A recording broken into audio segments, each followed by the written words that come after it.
Felice Orsini was an Italian revolutionary and leader of the Carbonari who tried to assassinate Napoleon III, Emperor of the French. Early life. Felice Orsini was born at Melita in Romagna, then part of the Papal States. He was encouraged to become a priest, but he abandoned that lifestyle and became an ardent liberal, joining the Giovani Italia, a political society founded by Giuseppe Mazzini. Arrest and revolutionary activities. Orsini was arrested in 1844 along with his father, implicated in revolutionary plots and condemned to imprisonment for life. The new Pope Pius IX set him free, and he led a company of young Romagnols in the First War of Italian Independence in 1848, distinguishing himself in the engagements at Treviso and Vicenza. Orsini was elected member of the Roman Constituent Assembly in 1849, and after the fall of the Revolutionary Republic in Rome he conspired against the papal autocracy in the interest of the Mazzinian party. Mazzini sent him on a secret mission to Hungary, but he was arrested in 1854 and imprisoned at Mantua. He escaped a few months later using a tiny saw to cut through 2 grids of bars, climbed out of the window 100 feet above ground and slid down using a rope he had made of bed sheets. Passing as a sympathetic peasant, he managed to get past the Austrian guards. In 1856, he briefly visited Great Britain and received a favorable welcome. The Daily News had published the first English translation of his tale of escape. He published the Memoirs and Adventures of Felice Orsini in 1856.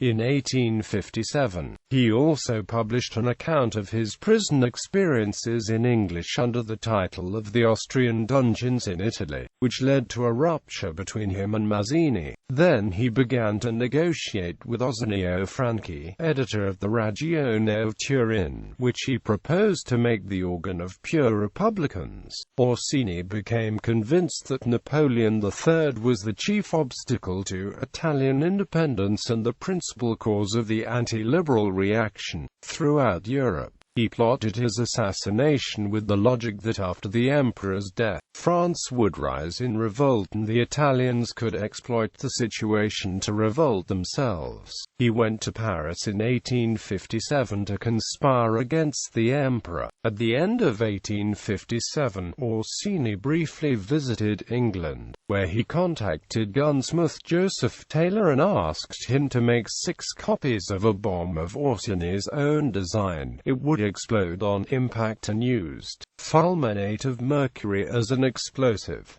The bomb was tested in Sheffield and Devonshire with the aid of French radical Simon Burnett. Satisfied, Orsini returned to Paris with the bombs and contacted other conspirators, Giuseppe Pieri, Antonio Gomez and Carlo Di Rudio. Assassination attempt on Louis Napoleon. On the evening of the 14th of January 1858, as the Emperor and Empress were on the way to the theatre in the Rue Le Pelletier, the precursor of the Opera Garnier, to see Rossini's William Tell, Orsini and his accomplices threw 3 bombs at the imperial carriage. The first bomb landed among the horsemen in front of the carriage.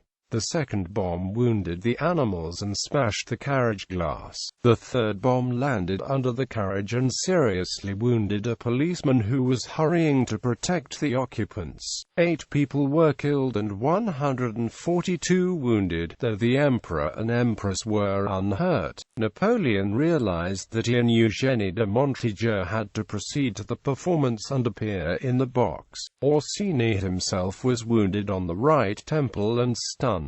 He tended his wounds and returned to his lodgings, where police found him the next day. The attempted assassination actually increased Napoleon III's popularity. Because the bombs had been made and tested in England, it caused a brief anti-British furor in France because of suspicion of British involvement. The emperor refused to escalate the situation and the indignation eventually died down. Letter to Napoleon III. On the 11th of February, Orsini wrote his famous letter to Napoleon, in which he exhorted him to take up the cause of Italian independence, a cause Napoleon III had already supported in his youth. Modern historians have even suspected that Napoleon wrote some of the letter himself. He addressed another letter to the youth of Italy and condemned political assassination. Judgment. Orsini was sentenced to death and went calmly to the guillotine on the 13th of March 1858. His accomplices were also sentenced. Pieri was executed and Gomez was condemned to hard labor for life. Derudio was sentenced to death, but the sentence was commuted to life imprisonment on Devil's Island, from where he escaped and later went to America. He became an officer in the United States Army, was appointed to the U.S. 7th Cavalry, and participated in and survived the 1876 Battle of the Little Bighorn.